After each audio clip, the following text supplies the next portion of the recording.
You're chasing that dream of freedom, top off, trail dust flying, living the Jeep life everyone posts about. Then reality hits, a massive repair bill, a dashboard full of warning lights, and the sick feeling that your adventure machine is actually a money pit on wheels. Jeep loves to brag about being trail rated, but here's what their ads won't tell you. Wranglers roll over at 3 times the rate of the average SUV. The IIHS has documented hundreds of thousands of Grand Cherokees recalled for sudden brake failure and tens of thousands of Wranglers yanked back for dangerous steering problems. This video pulls no punches. I'm giving you 15 brutally honest reasons why buying a Jeep is often a mistake. Stick around to the end, I'll reveal the one critical flaw Jeep still hasn't solved after all these years. Let's dive in. Reason number 15, cramped interiors. Step inside a Jeep and the illusion shatters fast. From the outside, it looks like a rugged beast ready to conquer anything. Inside, you're folding yourself into a tight cockpit where your knees are already brushing the dashboard before you even adjust the seat. Reach for the center console and it feels like you're doing yoga in a phone booth. Slide into the back and rear passengers get airline middle seat treatment, knees jammed, heads brushing the roof, and zero room to get comfortable. Cargo space? Forget loading up for a real weekend adventure. The spare tire, soft top mechanism, and awkward wheel wells eat up every usable inch. Fold the seats down and you're left with a lumpy, uneven floor that's about as practical as a cardboard box. The design choices waste space everywhere: thick door trim, oddly placed roll bars, and entry angles that turn getting in and out into an obstacle course. Reason number 14, tech that belongs in 2008.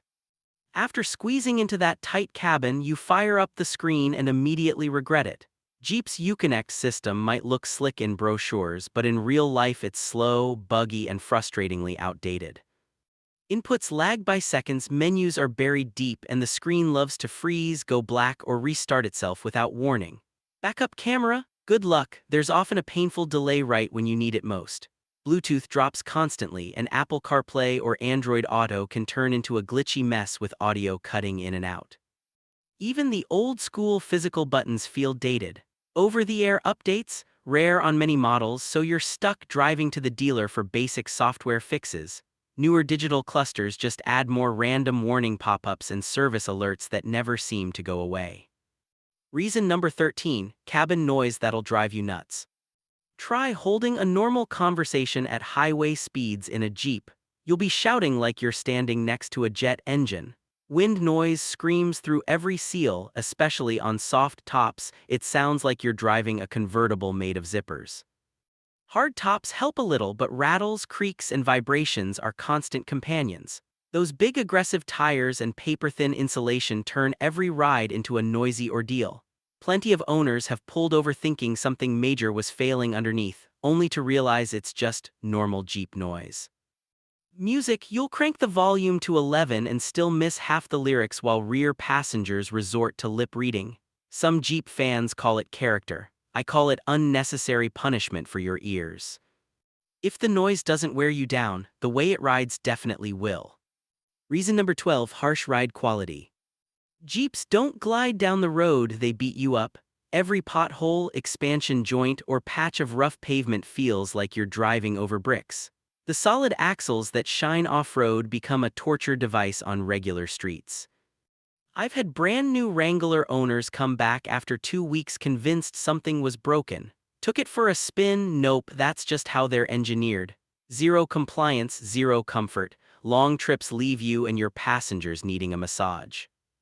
Even aftermarket shocks and lift kits can't fully hide the outdated foundation. You're still driving a vehicle with roots in the 1940s on 21st century roads. Comfort was never the priority and your spine pays the price. Reason number 11, weak on-road performance. Jeeps handle like a boat in a storm, loose, slow, and unpredictable. Steering feels vague and delayed. Acceleration from the 3.6L V6 is leisurely at best, and the turbo four-cylinder runs out of breath quickly once heat builds up. Cornering, expect serious body roll like the vehicle is tipping over on every on-ramp. Braking distances are longer than you want and crosswinds can push you around like a sail. Even the refined Grand Cherokee struggles to match smoother competitors like a Toyota Highlander or Ford Edge. Here's the kicker: 95% of Jeep owners spend almost all their time on pavement, yet the vehicle is tuned almost exclusively for the tiny percentage of off-road use. On the road, it's simply outclassed. Reason number 10, poor fuel economy. Those thirsty engines deliver mileage straight out of the early 2000s. Most Wranglers hover between 1720 mpg combined. Add bigger tires or a lift and you're lucky to see the low teens. Daily commuters regularly report emptying a tank in under 200 miles without ever leaving the highway. The EcoDiesel promised better numbers but brought sky-high fuel costs, complex emissions headaches, and frequent DEF refills. The 4Z plug-in hybrid sounds great on paper until the battery drains after about 20 miles, then you're hauling extra weight with a gas engine that's no longer efficient. Plenty of owners have switched to hybrid crossovers and slashed their fuel bills in half. The escape feels liberating. Reason number 9, disappointing towing capacity. You're already burning extra fuel but don't expect to tow like a real workhorse. Most Wranglers max out around 3,500 pounds, fine for a couple of jet skis, but laughable compared to what a Toyota Highlander can pull. The Gladiator gets hyped for higher ratings, but real-world numbers with common setups are much lower. I've seen lifted Rubicons squat badly, overheat transmissions, and smoke brakes trying to tow modest campers. Short wheelbase and high center of gravity make loaded towing feel sketchy, constant corrections and white-knuckle moments. It's not built to be your reliable hauler no matter what the marketing says. Reason number 8, limited safety ratings. All that compromise in ride and handling comes with real safety trade-offs. Multiple Wrangler models have earned marginal scores in crucial IIHS small overlap tests. In simulated crashes, the front end collapses and the vehicle can tip sideways dramatically. Rear visibility is poor, blind spots are enormous, and many models still require you to pay extra for basic driver assistance features that are standard on far cheaper cars. You're rolling the dice every time you put your family in a vehicle that prioritizes image over modern safety engineering. Reason number 7, cheap plastics everywhere. Open the door and the interior feels closer to a budget tool shed than a premium off-roader. Hard, brittle plastics cover the dash, doors, and console. They creak, scratch easily, and warp in summer heat. Base models are the worst, but even higher trims hide the same low-rent materials under fake stitching. Owners dropping serious money on Rubicons often find chipping paint on switches, persistent rattles, and glove boxes that won't close properly within weeks. It looks tough in photos, up close it feels disposable. Reason number 6, dealership headaches. Buying the Jeep is only the start of the frustration. Getting service can feel like pulling teeth. Parts sit on back order for weeks, advisors give you the classic "they all do that" shrug, and warranty claims turn into battles. Stories of multiple trips for the same issue, death wobble dismissed as tire balance, and basic repairs delayed for months are far too common. It's the kind of experience that leaves you feeling ignored and overcharged. Reason number 5, nonstop recalls. Jeep recalls have become almost routine. Airbags, fuel systems, steering, electrical issues, the list keeps growing. Multiple models have seen dozens of campaigns in recent years. Owners end up juggling open recalls while dealers wait for parts that may take months. It's not just inconvenient, it's a safety risk when you're counting on the vehicle for daily life and family trips. Reason number 4, poor long-term reliability.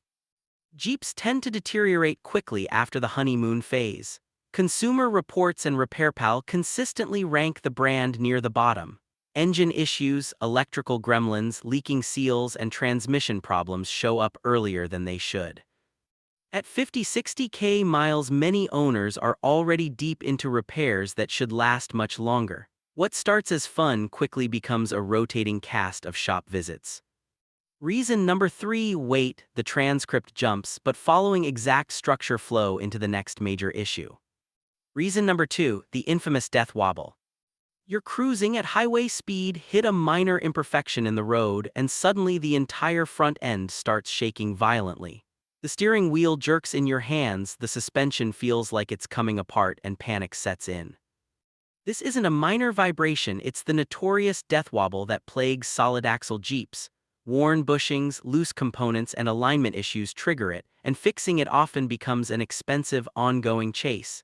Even heavily upgraded rigs can still suffer. It's terrifying and completely avoidable in most modern vehicles. Reason number 1, terrible overall value. At the end of the day, Jeeps simply don't deliver value that matches their price. You're paying premium dollars for a loud, cramped, thirsty, unreliable vehicle that rides poorly, tows modestly, and loses value fast. For the same money, you could choose a Toyota 4Runner, Subaru Outback Wilderness, or similar rivals that offer better comfort, reliability, safety, fuel economy, and long-term ownership satisfaction. Jeeps sell the fantasy and the badge. Too many owners eventually realize they bought the hype instead of a smart long-term vehicle. Now you know the real story. If you're still shopping, watch my next video where I break down 7 brands that are outperforming Toyota on reliability. Hit that like button if this saved you from an expensive mistake. Drop a comment with your Jeep story, good or bad, and I'll see you in the next one. Drive safe.